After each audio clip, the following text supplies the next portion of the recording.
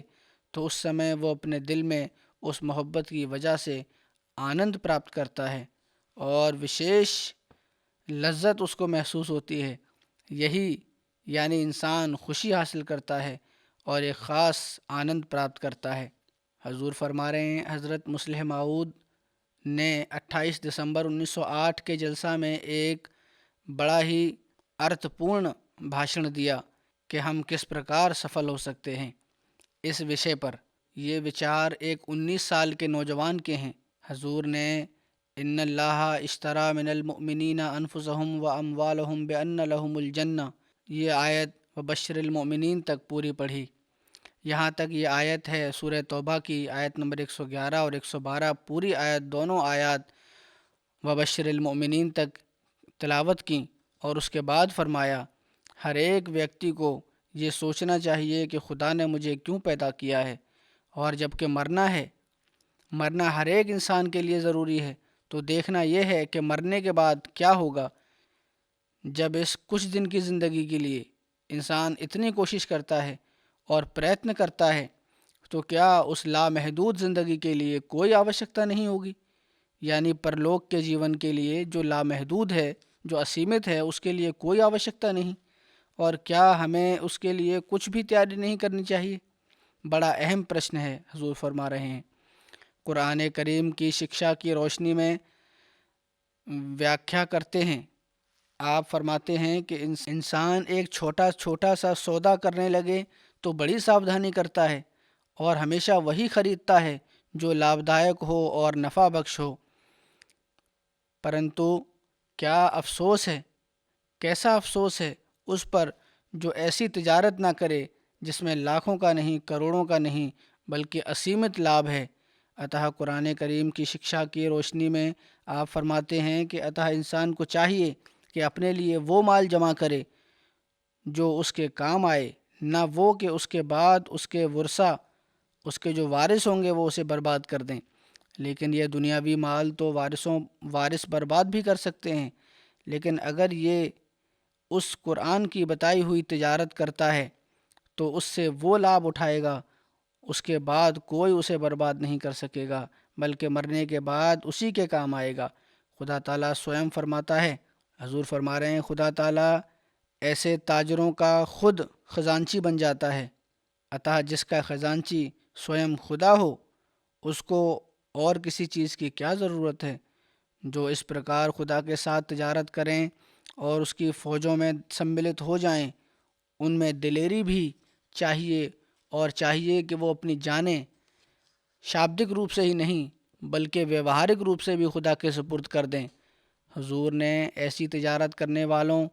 ادھارن سوروپ حضرت موسیٰ علیہ السلام اور حضرت صلی اللہ علیہ وسلم کی سفلتاؤں اور وجیوں کا ورنن کیا کہ کس پرکار خدا تعالیٰ نے انہیں شترو پر وجے پردان کی اور پربھتو پردان کیا۔ اس تجارت کا یا خرید کے لیے کچھ شرطیں بھی ہیں۔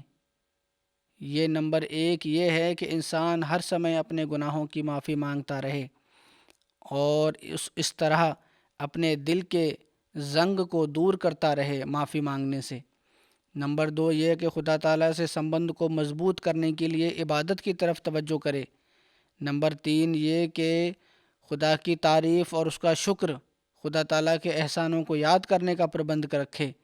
نمبر 4 یہ کہ امر بالمعروف کرے، یعنی لوگوں کو اچھی بات کی نصیحت کرے۔ نمبر 5 یہ کہ خدا تعالیٰ کی سیماؤں کی سرکشا کرے۔ اللہ تعالیٰ نے جو حدیں، جو سیمائیں نردھارت کی ہیں ان کی سرکشا کرے، ان کا پالن کرے۔ ان باتوں پر عمل کرنے والا مخلص مومن کامیاب و کامگار ہو کر خدا تعالیٰ کی طرف سے خوشخبری پاتا ہے۔ ان باتوں پر عمل کرنے والا مخلص کامیاب و کامگار ہو کر خدا تعالیٰ کی طرف سے خوشخبریاں پاتا ہے۔ پھر 1916 کے جلسہ میں خلافت کے بعد دوسرے سال آپ نے ذکر الہی کے وشے پر بھاشن دیا، جس میں آپ نے اتینت اچھوتے اور دل چھو لینے والے انداز میں ذکر الہی یعنی خدا کا ذکر کرنے اور اس سے جڑے ہوئے امور کا ورنن کرتے ہوئے ذکر الہی سے ابھیپرائے کیا ہے، اس کی آوشکتا، اس کی قسمیں، اس کے لابھ، ان سب پر روشنی ڈالی۔ آپ نے اسی وشے میں موجودہ دور کے صوفیوں آدی کا ورنن کر کے کیفیت بھی بیان کی کہ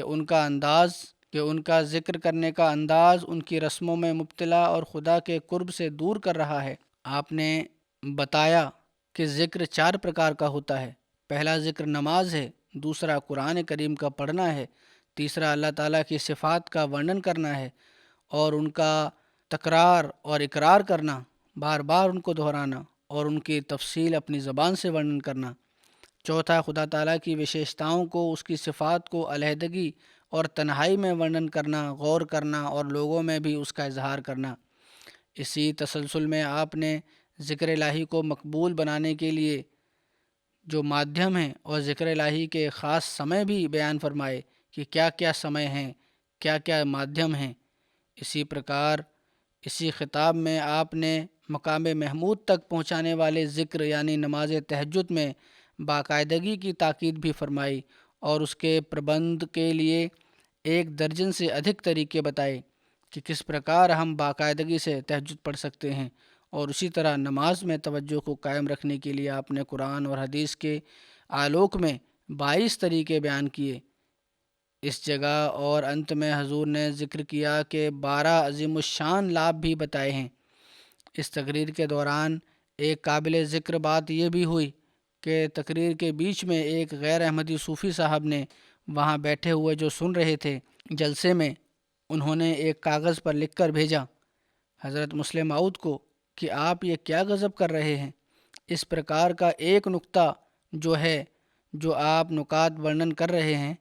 اس پرکار کا تو ایک نقطہ صوفیاء کرام 10 سال سیوا کروانے کے بعد بتایا کرتے ہیں۔ جو ان کی سیوا کرتا تھا 10 سال، اس کو ایک نقطہ بتایا کرتے تھے، آپ نے تو ایک ہی سمے میں سارے نقطے ورنن کر دیے، آپ نے ایک مجلس میں سارے بھیدوں سے پردہ اٹھا دیا، یہ کیا غضب کر دیا آپ نے۔ حضور انور ایدہ اللہ تعالیٰ بنصر العزیز فرما رہے ہیں، ربوبیت باری تعالیٰ کائنات کی ہر چیز پر محیط ہے، پھیلا ہوا ہے۔ پٹیالہ میں آپ نے یہ بھاشن دیا جس کا سارانش اس پرکار ہے کہ 9 اکتوبر 1917 عیسوی کو پٹیالہ میں ایک تقریر آپ نے کی اور اللہ تعالیٰ کی ہستی، اسلام اور قرآن کریم کی سچائی اور حضرت مسیح موعود علیہ السلام کی سچائی کو صفت ربوبیت کے حوالے سے سدھ کیا۔ حضور نے فرمایا کہ اللہ تعالیٰ کی صفات اس کی ہستی کا ثبوت ہیں۔ خدا کی صفات پر وچار کرنے اور ان زبردست قدرتوں کا مشاہدہ کرنے سے جن کا پرکٹن ہمیشہ ہوتا رہتا ہے، ماننا پڑتا ہے کہ اوشیہ ایک زبردست عالم، بدھیمان اور رحیم و کریم ہستی موجود ہے۔ حضور نے فرمایا کہ سورہ فاتحہ جو ام القرآن ہے، اس میں ان 4 صفاتوں کا ورنن کیا گیا ہے جو تمام صفات کا خلاصہ ہیں اور جن پر وچار کرنے سے انسان ہر پرکار کی بری آستھاؤں اور برے کاموں سے بچ سکتا ہے۔ اداہرن سوروپ پہلی صفت رب العالمین ہے۔ اللہ تعالیٰ کی صفت ربوبیت کا سمبند سمست سرشٹی سے ہے، ہر چیز اس کی ربوبیت سے لابھ پراپت کر رہی ہے۔ جو خدا تعالیٰ کا رب العالمین ہونا یہ بات سویکار کرنے پر ووش کرتا ہے کہ جس خدا نے شریر کا پالن اور ترقی کے لیے اعلیٰ درجہ کے سامان پیدا کیے ہیں، اس نے روح کے جیون کے لیے بھی اوشیہ سامان کیے ہوں گے۔ جو شریر کے بارے میں جو شریر کی اپیکشا ادھک قیمتی ہے، عطا فرماتا ہے وَإِن مِّن أُمَّةٍ إِلَّا خَلَا فِيهَا نَذِيرٌ۔ ہر قوم میں اللہ تعالیٰ کے نبی آئے ہیں جو انسان کی تربیت اور روحانی ربوبیت اور ترقی کا سامان کرتے رہے۔ آخر پر اللہ تعالیٰ نے حضرت محمد مصطفیٰ صلی اللہ علیہ وسلم کو اوترت کیا، جنہیں دنیا کی سمست قوموں اور زمانوں کی سدھار کے لیے بھیجا۔ چونکہ آپ کے دوارا شریعت کی تکمیل کر دی گئی ہے، شریعت کو پورن کر دیا گیا ہے، اس لیے حضور صلی اللہ علیہ وسلم نے فرمایا کہ اب میرے بعد خدا سے بات کرنے کا سوبھاگیہ پراپت کر کے ایسے خدا کے بندے آتے رہیں گے جو لوگوں کو اس شریعت کے ارتھوں سے سوچت کر کے انہیں خدا سے ملاتے رہیں گے۔ اتہ اس زمانے میں بھی اللہ تعالیٰ نے صفت ربوبیت کے انترگت حضرت مرزا صاحب کو بھیجا، جنہوں نے خدا سے بات چیت کی اور مانو جاتی کے سدھار کرنے کا دعویٰ کیا، اور خدا کے ویوہارک سمرتھن آپ کے بھوشیوانیوں کے پورا ہونے میں پرکٹ ہوا اور جیوت نشانوں کے دوارا آپ کے دعوے کی سچائی کو ثابت کر دیا۔ آخر میں حضور نے فرمایا کہ اسلام ہی ایک ایسا دھرم ہے جو جیوت خدا کو پرستت کرتا ہے اور اس میں زندگی کا ثبوت مل رہا ہے، اور یہ بھی کہ خدا جس طرح پہلے اپنے بندوں کی روحانی ربوبیت کرتا تھا اسی پرکار اب بھی کرتا ہے، اور اس کے بتائے ہوئے طریقے پر چل کر ہم آج بھی انہی انعاموں اور لابھوں کو پراپت کر سکتے ہیں جو آج سے ہزاروں سال پہلے پراپت ہوئے تھے۔ پھر ایک آپ کا لیکچر ہے اسلام میں متبھیدوں کا آرمبھ، جو 1919 میں آپ نے ماڈرن ہسٹوریکل سوسائٹی کے ایک اجلاس میں اسلامیہ کالج لاہور میں دیا تھا۔ لگ بھگ 100 پرسٹ کا یہ لیکچر ہے۔ خلاصہ اس کا یہ ہے کہ جیسا کہ میں نے کہا کہ 26 فروری 1919 کو اسلامیہ کالج لاہور کی ماڈرن ہسٹوریکل سوسائٹی کے ایک اتینت مہتوپورن اجلاس میں یہ آپ نے پرستت کیا۔ سید عبدالقادر صاحب پروفیسر تاریخ اتہاس کے پروفیسر کی ادھیکشتا میں یہ سمپن ہوا۔ اس سمے یہ بڑے پروفیسر تھے اتہاس کے، عبد القادر صاحب احمدی نہیں تھے، ان کی ادھیکشتا میں یہ ہوا۔ اس وشے کی اہمیت ورنن کرتے ہوئے حضور نے فرمایا کہ اسلام میں مت بھید اور پھوٹ کی بنیاد واستو میں رسول کریم صلی اللہ علیہ وسلم کی وفات کے 15 سال بعد پڑی ہے، اور اس سمے کے بعد مسلمانوں میں مت بھید کی کھائی جو ہے وہ گہری ہوتی چلی گئی، اور اسی زمانے میں تاریخ نہایت تاریک پردوں میں، اتینت اندھکار میں پردوں میں چھپی ہوئی ہے، اور اسلام کے شتروؤں کے نکٹ اسلام پر ایک ایسا بدنما دھبا ہے، اور اس کے دوستوں کے لیے بھی ایک سر چکرا دینے والا پرشن ہے، اور بہت کم ہیں جنہوں نے اس زمانے کی تاریخ کی دلدل سے صحیح سلامت پار نکلنا چاہا ہو اور وہ اپنے دعوے میں کامیاب ہو سکے ہوں۔ اس لیے میں نے یہی پسند کیا کہ آج آپ لوگوں کے سمکھ اسی کے بارے میں کچھ ورنن کروں۔ عطا حضور کی جو تقریر حضور نے کی، اس کا سارانش یہ ہے کہ یہ وچار کہ اسلام میں فتنوں کے کارن کچھ بڑے بڑے صحابہ ہی تھے، بالکل غلط ہے۔ حضور نے اپنے اس لیکھ میں حضرت عثمان کے پرارمبھک حالات، حضرت عثمان کا مرتبہ رسول کریم صلی اللہ علیہ وسلم کی نظر میں جو تھا وہ کیا تھا، حضرت عثمان کا مرتبہ، فتنہ کہاں سے پیدا ہوا، خلافت اسلامیہ ایک دھارمک پربندھ تھا، صحابہ کی نسبت بدگمانی بلا وجہ ہے، اس پر بحث کرتے ہوئے فتنہ کے کارنوں اور حضرت عثمان کے زمانے میں اس کے شروع ہونے والے کارنوں اور مادھیموں کا ورنن کیا۔ اس فتنہ کا آرمبھ کرنے والے عبداللہ بن سبا کے حالات اور اس زمانے میں کوفہ، بصرہ، شام اور وہاں کے مسلمانوں کی سامانیہ مزاج پر روشنی ڈالی۔ حضرت عثمان پر یہ بھی اعتراض کیا جاتا ہے کہ انہوں نے اپنی مرضی سے ایسے امیر نردھارت کر دیے تھے، نیوکت کر دیے تھے جو اس فتنے کا کارن بنے۔ حضور اس کے بارے میں اپنی رائے دیتے ہوئے فرماتے ہیں کہ اتہ جو لوگ تحقیق کے لیے بھیجے گئے تھے وہ اتینت عظیم الشان اور نسپکش لوگ تھے، اور ان کی تحقیق پر کسی ویکتی کو اعتراض کی گنجائش نہیں۔ اتہ ان تینوں صحابہ کا ان کے دیگر آدمیوں کے، یعنی حضرت عثمان نے جو بھیجے تھے وبھن استھانوں پر تحقیق کرنے کے لیے، فرمایا کہ ان تینوں صحابہ کا ان دیگر آدمیوں کے جو دوسرے شہروں میں بھیجے گئے تھے، سروسمتی سے فیصلہ کر دینا کہ ملک میں بالکل امن و امان ہے، ظلم اور تعدی کا نام و نشان تک نہیں ہے، اتیاچار کا نام و نشان نہیں ہے، حکام نیائے پوروک کام لے رہے ہیں، ایک فیصلہ ہے جس کے بعد کسی شک کی گنجائش نہیں رہتی، اور صاف معلوم ہوتا ہے کہ یہ سب فساد کچھ شریر النفس آدمیوں کی شرارت اور عبداللہ بن سبا کی بھڑکائی ہوئی آگ کا نتیجہ تھا، انیتھا حضرت عثمان اور ان کے نواب ہر پرکار کے اعتراضوں سے پوتر تھے، ارتھات ان کے جو مال جمع کرنے والے نیوکت کیے گئے تھے گورنر تھے۔ حضرت عثمان اپنے سوبھاؤ کے انوسار نرمی اور رحم دلی کی اور مائل تھے،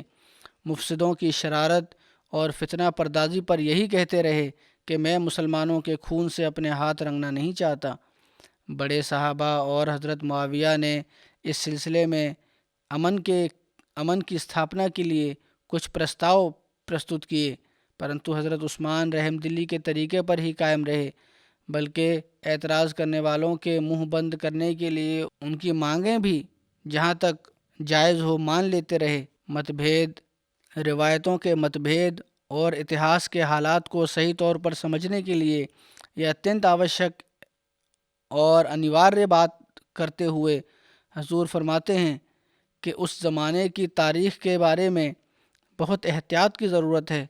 کیونکہ اس زمانے کے بعد کوئی ایسا زمانہ نہیں آیا جو ایک یا دوسرے فریق سے ہمدردی رکھنے والوں سے خالی ہو،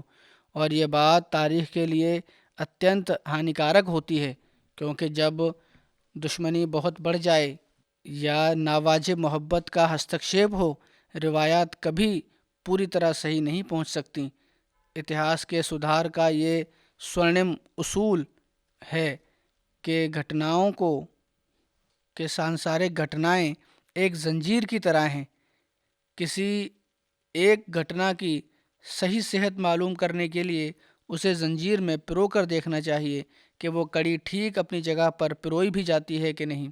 حضور کی تحقیق کا خلاصہ یہ ہے کہ ثابت ہوتا ہے کہ حضرت عثمان اور انیہ صحابہ ہر ایک فتنہ سے یا عیب سے پوتر تھے، بلکہ ان کا رویہ اتنت اعلیٰ اخلاق کا پردرشن کرتا تھا اور ان کا قدم نیکی کے اعلیٰ مقام پر قائم تھا، اور یہ کہ صحابہ کو حضرت عثمان کی خلافت پر کوئی اعتراض نہیں تھا، وہ آخر دم تک وفاداری سے کام لیتے رہے۔ حضرت علی اور حضرت طلحہ اور حضرت زبیر پر چھپے طور پر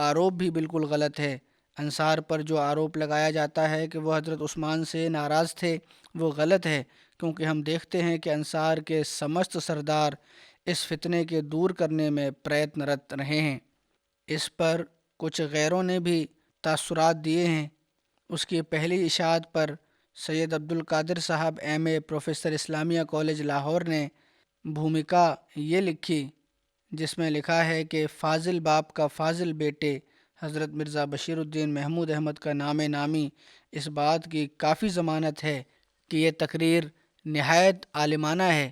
مجھے بھی انسانی اتہاس سے کوئی شدھ بدھ ہے، اور میں دعوے سے کہہ سکتا ہوں کہ کیا مسلمان اور کیا غیر مسلمان بہت تھوڑے اتہاس کار ہیں جو حضرت عثمان کے دور کے متبھیدوں کی تہ تک پہنچ سکے ہیں اور اس تباہ کرنے والے اور پہلی خانہ جنگی کی اصل کارنوں کو سمجھنے میں سفل ہوئے ہیں۔ حضرت مرزا صاحب کو نہ کیول خانہ جنگی گرہ یدھ کے کارن سمجھنے میں سفلتا ہوئی ہے، بلکہ انہوں نے اتنت اسپشٹ نرنتر پیرائے میں ان گھٹناؤں کو ورنن کیا ہے جن کی وجہ سے ایوان خلافت مدت تک تزلزل میں رہا۔ میرا خیال ہے کہ ایسا ترک پورن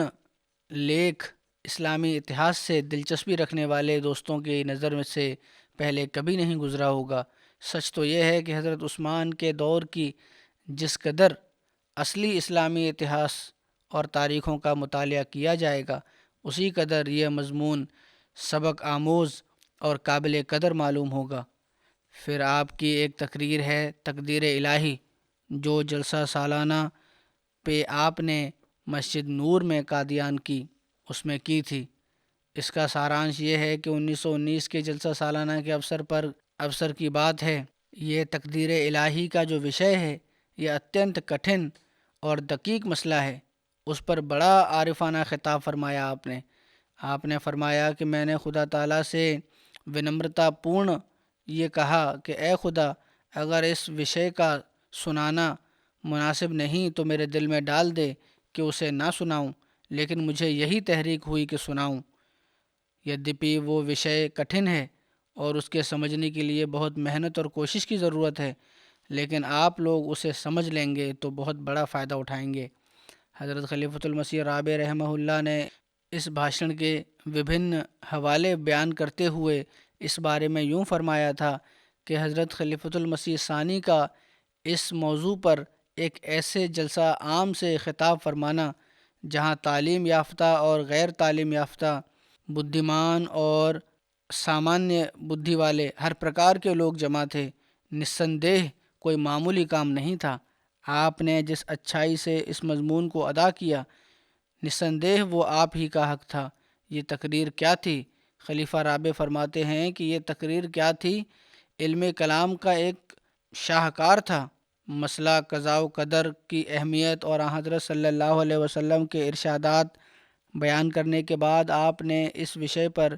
اپنا خیالات کا اظہار فرمایا کہ مسئلہ تقدیر پر ایمان اور وجود باری تعالیٰ یعنی خدا تعالیٰ پر ایمان لانا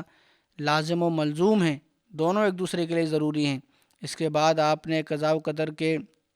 ووادت وشے پر نظریات پر بحث کر کے حضور صلی اللہ علیہ وسلم کے کچھ آدیشوں میں تطبیق کی، آپس میں سمانتا ویکت کی، اور اس کے بعد مسئلہ تقدیر کے نہ سمجھنے کے پرینام سوروپ انسان کو جو بڑی بڑی ٹھوکریں لگی ہیں اس کا ذکر فرمایا۔ پھر وحدت الوجود کے عقیدہ کی غلطیاں پرکٹ کیں، 6 قرآنی آیات سے اتینت لطیف اور ٹھوس دلائل پرستت کر کے اس عقیدے کو رد کیا۔ اس کے بعد اس کی دوسری انتہا کو بھی غلط ثابت کیا اور اس خیال کی دلائلوں کے ساتھ رد کیا کہ خدا گویا کچھ نہیں کر سکتا اور جو کچھ بھی ہے وہ تدبیر ہی ہے۔ علم الہی اور تقدیر الہی کو خلط ملط کرنے کے پرینام میں انسانی فکر نے جو ٹھوکریں کھائی ہیں اس کا نہایت عمدہ تجزیہ کر کے، اس کی سمیکشا کر کے اس وشے کو خوب نکھارا ہے۔ پھر حضرت خلیفۃ المسیح رابع رحمہ اللہ فرماتے ہیں، یہ تقریر تقدیر الہی کے مسئلے پر ہر پہلو سے بحث کرتی ہے اور وبھن نئے اور پرانے اعتراضوں کے جوابات بھی اس میں دیے گئے ہیں۔ تقدیر کے ورنن میں آپ نے 7 روحانی مقامات کا ورنن بھی کیا ہے جو تقدیر الہی کے وشے کو صحیح ارتھوں میں سمجھ کر اس کے تقاضے پورے کرنے کے پرینام سوروپ انسان کو مل سکتے ہیں۔ تو یہ بہرحال پڑھنے والی کتاب ہے تقدیر الہی۔ تقدیر الہی کے بارے میں لوگ سوال کرتے رہتے ہیں، ان کو یہ پڑھنی چاہیے۔ حضور فرما رہے ہیں، پھر ایک مسلمانوں کی رہنمائی کے لیے ایک موقع پر آپ نے جو نصیحتیں فرمائیں، معاہدہ ترکیہ اور مسلمانوں کا آئندہ رویہ، اس کے عنوان سے الہ آباد میں خلافت کمیٹی کے انترگت ایک کانفرنس ہوئی تھی۔ اس میں یہ بیان فرمایا، اس کا خلاصہ یہ ہے کہ جنگ عظیم پرتھم وشو یدھ کے بعد جیتنے والے دیشی سنگٹھنوں نے دولت عثمانیہ سے صلح کی۔ جو شرائط طے کی وہ انتہائی ذلت آمیز تھیں، اپمان جنک تھیں۔ ان کی روح سے سلطنت ترکی کے حصے نکھرے کر دیے گئے، اس کی بحری و بری و ہوائی افواج نہایت محدود کر دی گئیں اور اس پر کچھ اور کڑی پابندیاں بھی لگا دی گئیں۔ ان حالات میں ترکی کی سلطنت کے ساتھ صلح کی شرطوں کے وشے پر غور کرنے اور مسلمانوں کے لیے آئندہ طریق عمل سوچنے اور پرستاوت کرنے کے لیے 1 اور 2 جون کو 1920 عیسوی کو الہ آباد میں خلافت کمیٹی کے انترگت ایک کانفرنس کا آیوجن کیا جانا نردھارت ہوا۔ جمعیت علماء ہندوستان کے مشہور لیڈر جناب مولانا عبدالباری فرنگی محلی نے 30 مئی 1920 کو حضرت مسلم موعود کی سیوا میں ایک پتر کے دوارا اس کانفرنس میں اپنے خیالات کے اظہار کے لیے دعوت دی۔ عطا حضور نے معاہدہ ترکیہ اور مسلمانوں کا آئندہ رویہ کے وشے سے ایک دن میں یہ مضمون لکھا اور اسے راتوں رات چھپوا کر حضرت مولانا سید محمد سرور شاہ صاحب، حضرت سید ولی اللہ شاہ صاحب اور حضرت چودھری محمد ظفر اللہ خان صاحب کے دوارا بھجوایا۔ حضور نے اپنے اس مضمون میں معاہدہ ترکیہ کی شرائط کے نقائص کی نشاندہی فرما کر ان کے بد اثرات سے بچنے کے لیے مسلمانوں کے سامنے کچھ پرستاؤ پرستت کیے۔ حضور نے اتینت ترک پورن انداز میں اپنے موقف کو پرستت کرتے ہوئے یہ اسپشٹ کیا کہ جو تجاویز ہجرت جہاد عام اور گورنمنٹ سے قطع تعلق کرنے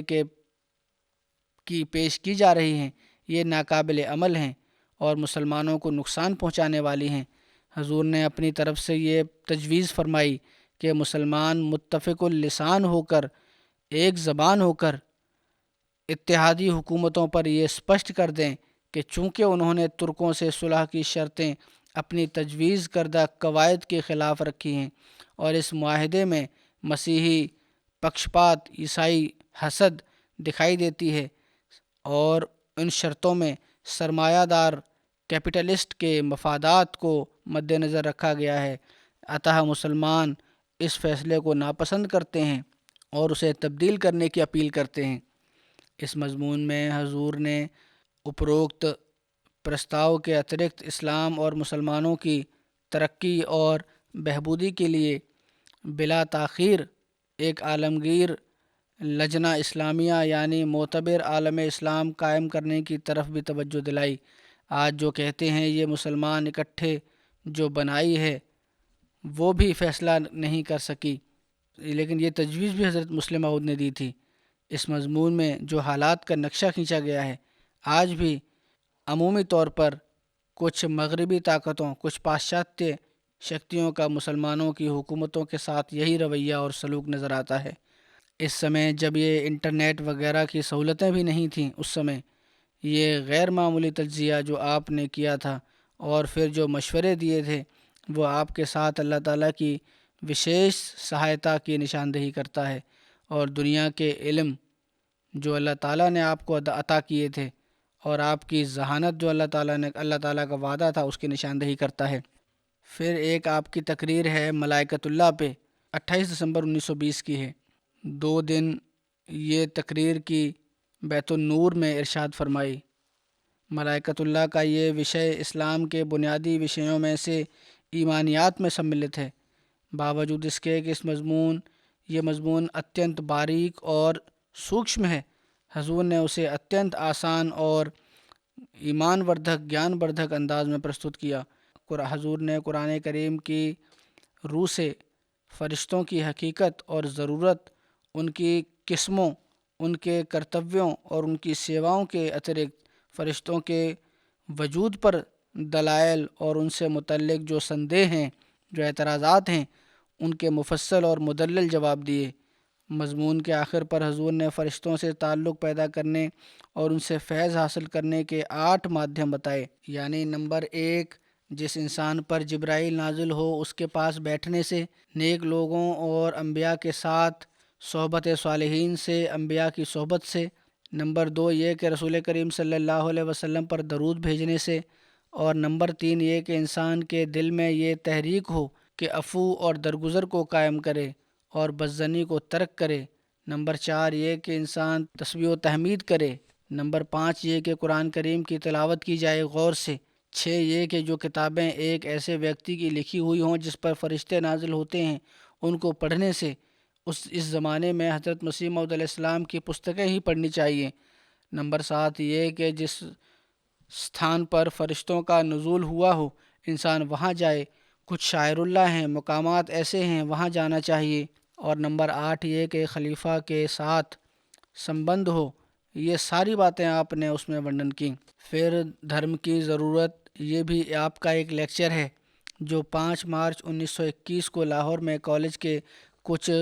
ودیارتھیوں کے پرشنوں کے اتر میں دیا۔ آپ کی اس کا وورن اس پرکار ہے۔ سارانش کے 4 مارچ 1921 کو ایک مقدمے میں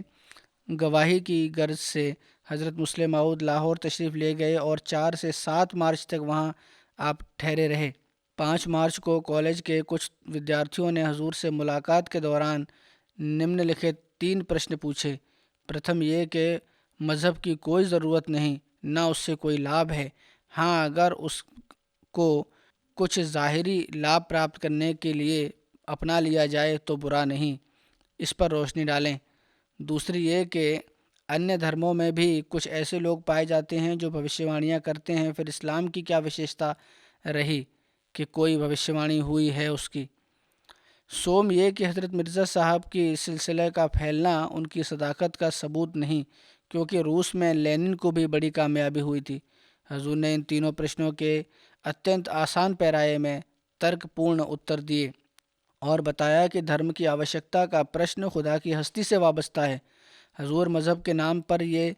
ضرورت مذہب کے نام پر یہ چھپی ہوئی موجود ہے۔ فرمایا کہ مذہب کی ضرورت کا پرشن خدا کی ہستی سے جڑا ہے۔ اگر خدا ہے، دھرم کی بھی آوشکتا ہے، اور خدا کی ہستی کا ثبوت اس کا اپنے بندوں سے بات کرنا ہے، اور اس دور میں حضرت مسیح موعود علیہ السلام کی پیش گوئیاں پوری ہو رہی ہیں اور خدا کی ہستی کا ثبوت فراہم کر رہی ہیں۔ دوسرے سوال کے جواب میں حضور نے بتایا کہ انبیاء اور دیگر لوگوں کی پیش گوئیوں میں بنیادی فرق یہ ہوتا ہے کہ دوسرے لوگ اپنے علم کے آدھار پر پیش گوئیاں کرتے ہیں اور وہ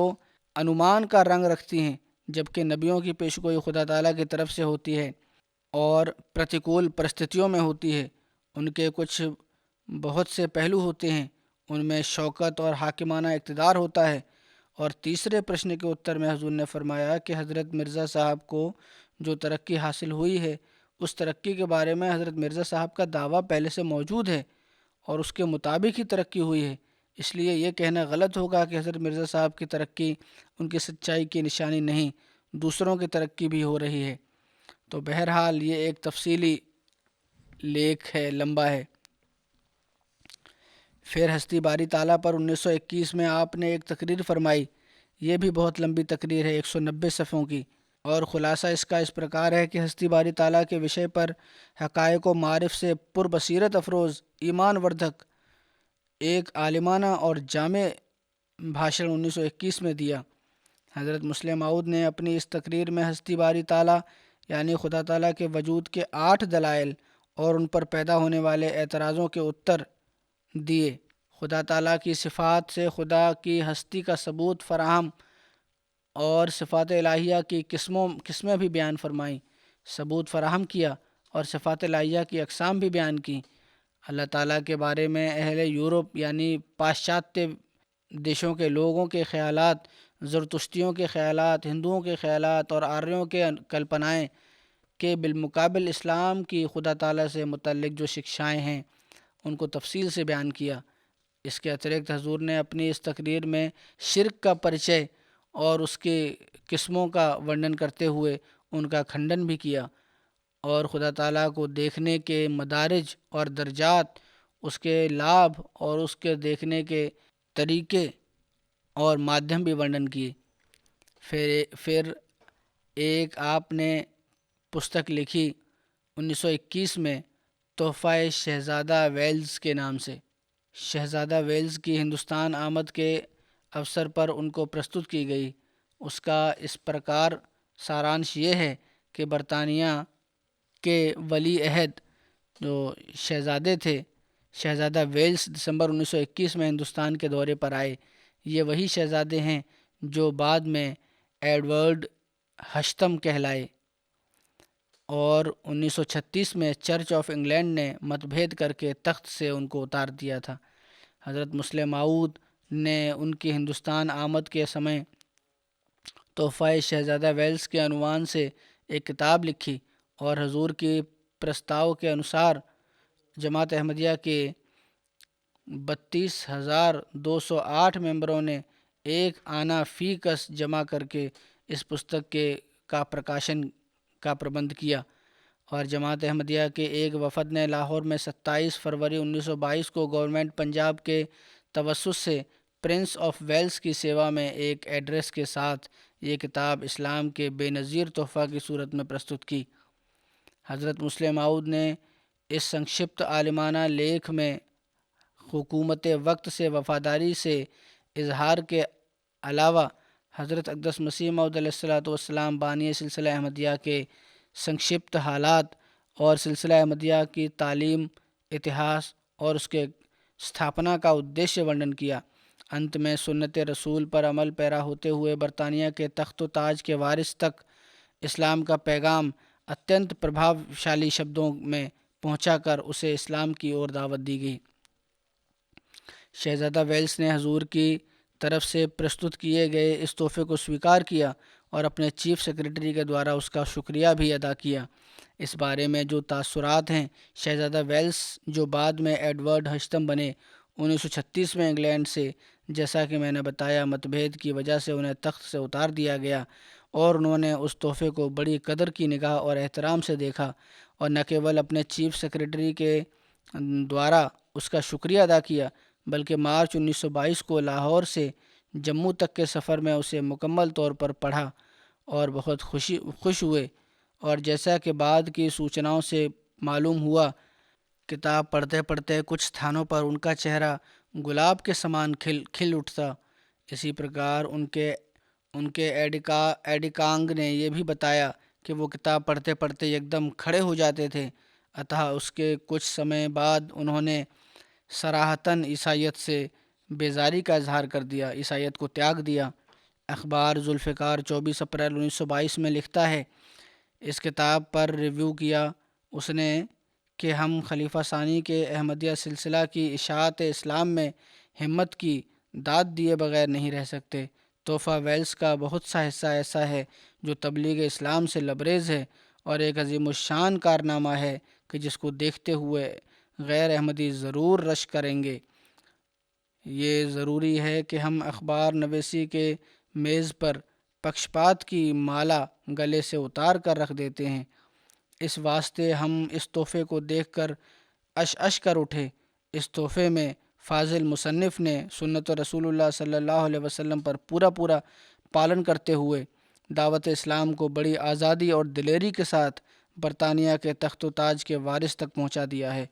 یہ دوسری بات ہے کہ اسلام کے کسی فرقے کا کوئی فرد یا موجود زمانے کا کوئی شورش پسند اخبار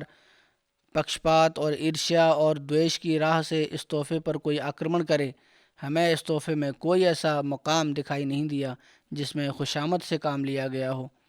ہاں، کچھ مقامات ایسے ہیں جس میں مرزا غلام احمد صاحب آن جہانی کے آرمب سے انت تک سنکشپت حالات لکھے ہیں، لیکن وہ واقعات امن پسندی اور حکومت کی وفاداری کا اظہار ہیں۔ یہ ظاہر ہے کہ بدامن اور شورش پسند فرقے کو کبھی خدا دوست نہیں رکھتا اور تباہ و برباد کر دیتا ہے۔ اسی پرکار پنجاب کے ایک نیم سرکاری اخبار سول اینڈ ملٹری گزٹ نے لکھا 18 اپریل 1922 کی اشاعت میں کہ یہ سویکار کرنا ہی پڑتا ہے کہ نہایت قابلیت اور علمیت کے ساتھ اپنے دلائل کو بہت اچھے رنگ میں پرستت کیا گیا ہے۔ اس بات کو چھوڑتے ہوئے کہ اس کے وسیع غرض ایک تبلیغی کوشش ہے، خواہ پرنس آف ویلز احمدی ہوں یا نہ ہوں، اس میں شک نہیں کہ اس کتاب کی قدر و قیمت میں ان لوگوں کے لطف میں کمی نہیں ہو سکتی جو مذہب میں اور وشیش کر ہندوستان اور برطانیہ کے بے شمار دھرموں میں دلچسپی رکھتے ہیں۔ باہری دنیا پر بھی اس کتاب نے گہرا پربھاؤ ڈالا اور پاشچاتیہ دیشوں میں تو اس نے تبلیغ اسلام کا ایک نیا راستہ کھول دیا۔ اتحا ویانا میں جو آسٹریلیا کا کیپٹل ہے، وہاں کے ایک پروفیسر نے جو 3 زبانوں کا ماہر تھا پڑھ کر بےحد خوشی کا اظہار کیا، افسوس کیا کہ وہ بوڑھا ہو گیا ہے، ورنہ دنیا بھر میں اس کتاب کی اشاعت کرتا۔ حضرت مفتی محمد صادق صاحب نے امریکہ سے لکھا کہ اس کتاب نے امریکہ کو بہت پربھاوت کیا ہے، بلکہ ایسا معلوم ہوتا ہے کہ مانو امریکہ کے علمی تقاضوں کے مطابق یہ پستک لکھی گئی ہے۔ پاشچاتیہ دنیا کے علاوہ افریقہ میں بھی اس کا پربھاؤ ہوا۔ اتحا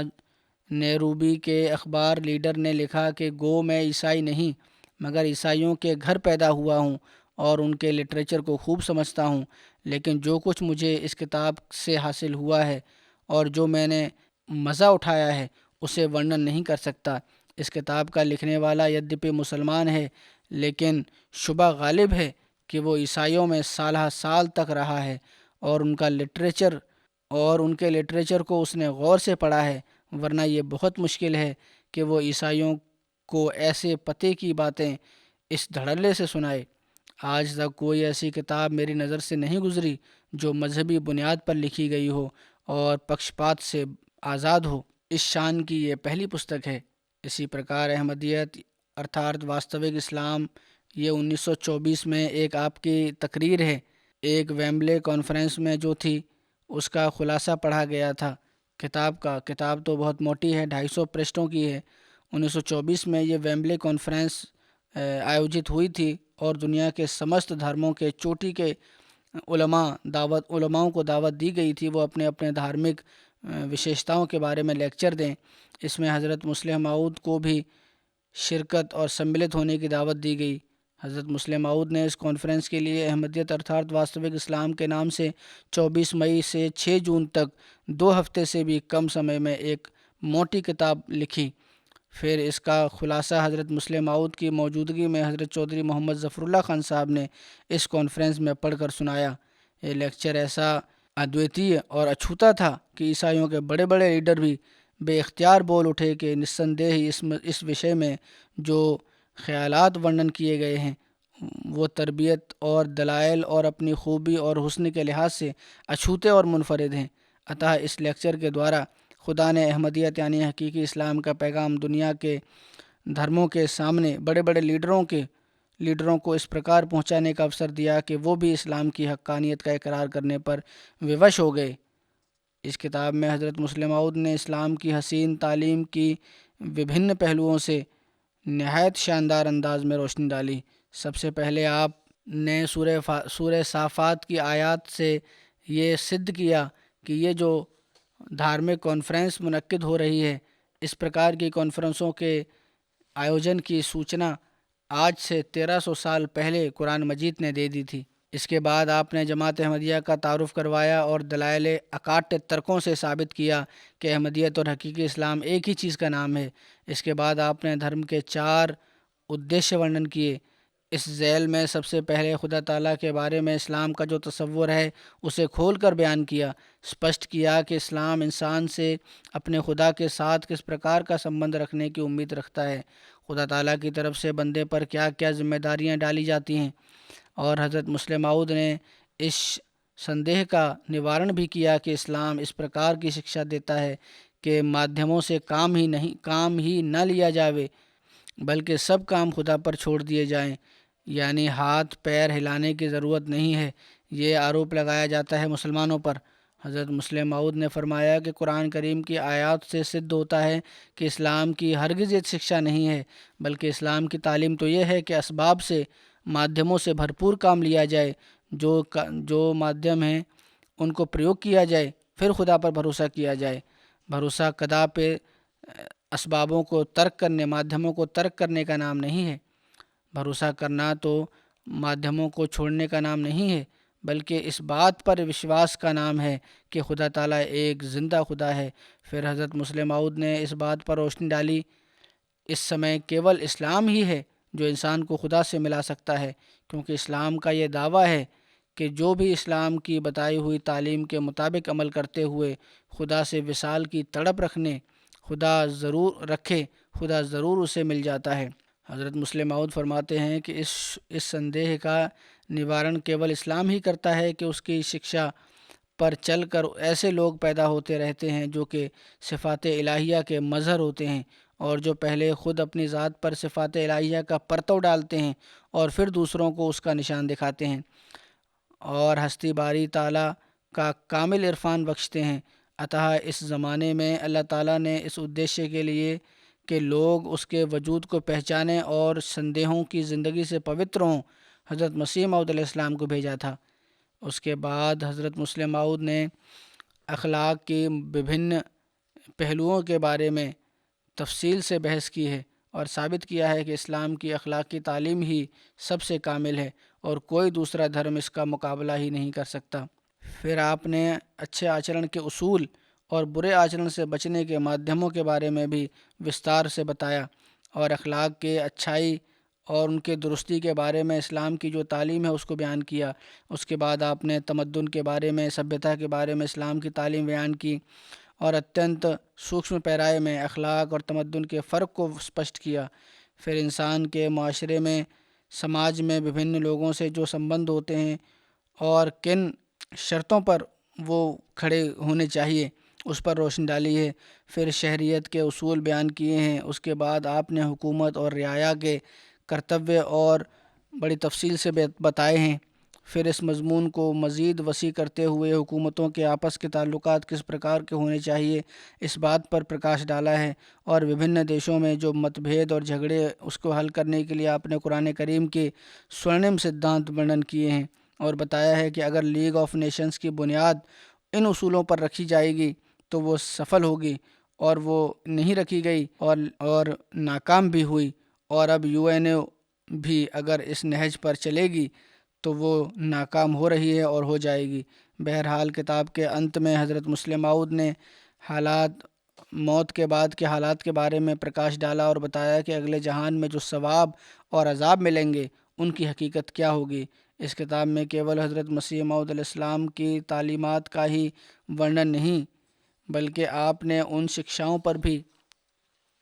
عمل کرنے والوں کی مثالیں بھی دی ہیں، اور انہوں نے کس پرکار اپنی زندگیوں میں پریورتن پیدا کیا، اور حضرت مسیح موعود علیہ السلام کی شکشا کا ان پر کس پرکار پربھاؤ ہوا۔ ان میں سے کچھ نے اپنی جانیں قربان کر دیں، لیکن حضرت مسیح موعود علیہ السلام کی شکشا کو چھوڑنا پسند نہیں کیا۔ آخر پر حضرت مسلم موعود نے تمام دنیا میں بسنے والوں کو قبول احمدیت کی دعوت دیتے ہوئے خوشخبری دی ہے کہ مصیبتوں کے دور ہونے کا سمے آ گیا ہے، اور اگر اس دور کے فرستادے اور پیغامبر کے ہاتھ پر اکٹھے ہو جائیں گے تو وہ دین اور دنیا میں سفل ہو جائیں گے۔ مضمون کے انت پر پریزیڈنٹ جو تھے انہوں نے وبھن شبدوں میں ریمارکس کرتے ہوئے کہا کہ مجھے زیادہ کہنے کی آوشکتا نہیں، مضمون کی خوبی، لطافت، اندازہ سوئم مضمون نے کرا دیا ہے۔ میں کیول اپنی اور سے اور حاضرین جلسہ کی طرف سے مضمون کی خوبی ترتیب، خوبی خیالات اور اعلیٰ درجہ کی طریقے استدلال کے لیے حضرت خلیفۃ المسیح کا شکریہ ادا کرتا ہوں۔ حاضرین کے چہرے زبان حال سے میرے اس کہنے کے ساتھ متفق ہیں، اور میں وشواس کرتا ہوں کہ وہ اقرار کرتے ہیں کہ میں ان کی طرف سے شکریہ کرنے میں حق پر ہوں اور ان کی ترجمانی کا حق ادا کر رہا ہوں۔ ایک صاحب حضرت صاحب کے سمکش پرستت ہوئے اور انہوں نے نویدن کیا کہ میں ہندوستان میں 30 سال کام کیا ہے اور مسلمانوں کے حالات اور دلائل کا مطالعہ کیا ہے، کیونکہ میں ایک مشنری کی حیثیت سے ہندوستان میں رہا ہوں، مگر جس خوبی اور صفائی اور لطافت سے آپ نے آج مضمون کو پرستت کیا ہے، میں نے اس سے پہلے کبھی کسی جگہ میں نہیں سنا۔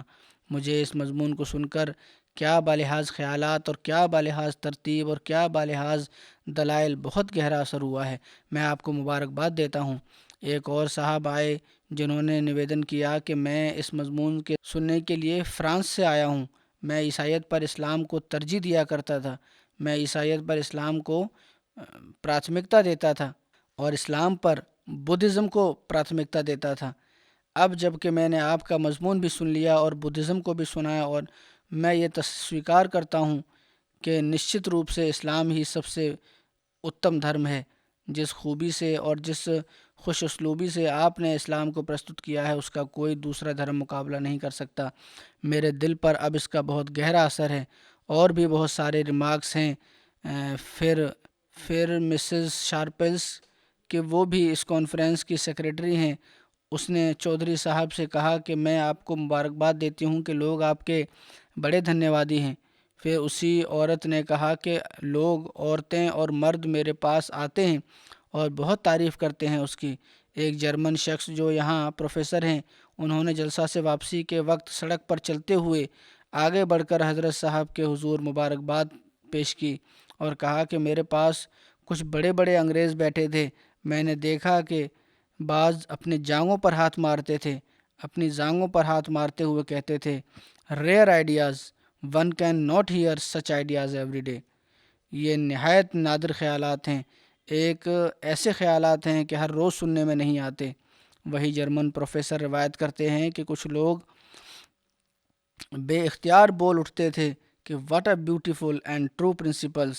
کیا ہی خوبصورت اور سچے اصول ہیں، اور خود اپنی رائے ان الفاظ میں پرکٹ کرتا تھا یہ جرمن پروفیسر کہ یہ افسر احمدیوں کے لیے ایک ٹرننگ پوائنٹ ہے، یعنی ترقی کا مقام ہے، اور یہ ایک ایسی کامیابی ہے کہ اگر آپ لوگ ہزاروں پاؤنڈ بھی خرچ کر دیتے تو ایسی شہرت اور ایسی کامیابی کبھی نہ ہوتی جیسی کہ اس ایک لیکچر کے دوارا ہوئی ہے۔ بہائی دھرم کے ایک عورت نے لیکچر سنا اور پھر ہمارے ساتھ ساتھ مکان کے قریب تک چلی آئی۔ وہ کہتی تھی کہ میں بہائی وچار رکھتی تھی، مگر اب آج کا لیکچر سن کر میرے خیالات بدل گئے ہیں۔ میں چاہتی ہوں کہ آپ کے زیادہ سے زیادہ لیکچر سنوں۔ مجھے اگر مہربانی کر کے بتا دیں کہ کب اور کہاں آپ کے لیکچر ہوں گے تو میں اوشیہ آؤں گی۔ ایک عورت نے پیچھے پڑ کے حضور کو اپنے گھر چائے پر آنے کی دعوت دی۔ ایک صاحب نے یہ بھی کہا کہ ایسا پیارا مضمون تھا کہ حب الوطنی سے بھی زیادہ پیارا تھا۔ بہرحال یہ کچھ جھلکیاں میں نے دکھائی ہیں 18 سال کی عمر سے 35 سال کی عمر تک علم و عرفان کے موتیوں کی۔ شروع جوانی ہے اور پھر جوانی ہے، اور جوانی کی عمر کی یہ باتیں ہیں اس ویکتی کی جس کی، جیسا کہ میں نے کہا، کوئی دنیاوی تعلیم نہیں تھی، لیکن علوم ظاہری و باطنی سے پر کیا گیا تھا۔ یہ حضرت مسیح موعود علیہ السلام کی سچائی اور حضرت صلی اللہ علیہ وسلم کی پیشگوئی کی صداقت کا بھی ایک نشان ہے۔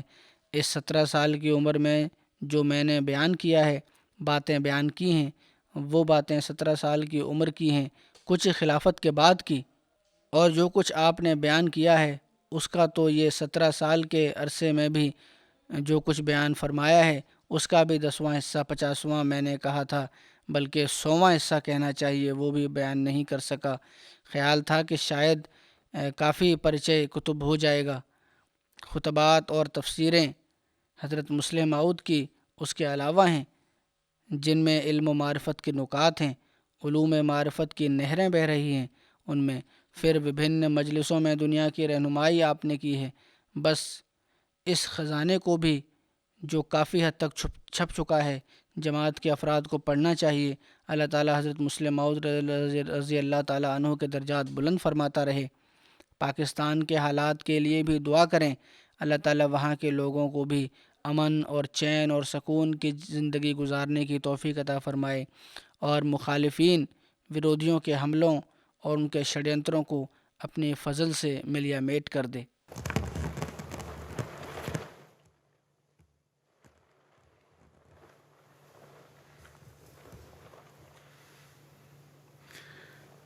الحمد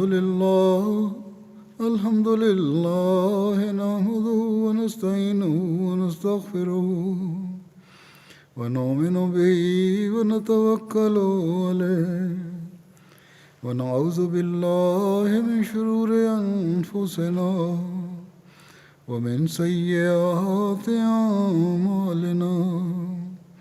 من يهده الله فلا مضل له ومن يضلله فلا هادي له ونشهد أن لا إله إلا الله ونشهد أن محمدا عبده ورسوله عباد الله رحمكم الله إن الله يأمر بالعدل والإحسان وإيتاء ذي القربى وينهى عن الفحشاء والمنكر والبغي يعظكم لعلكم تذكرون اذكروا الله يذكركم وادعوه يستجب لكم ولذكر الله أكبر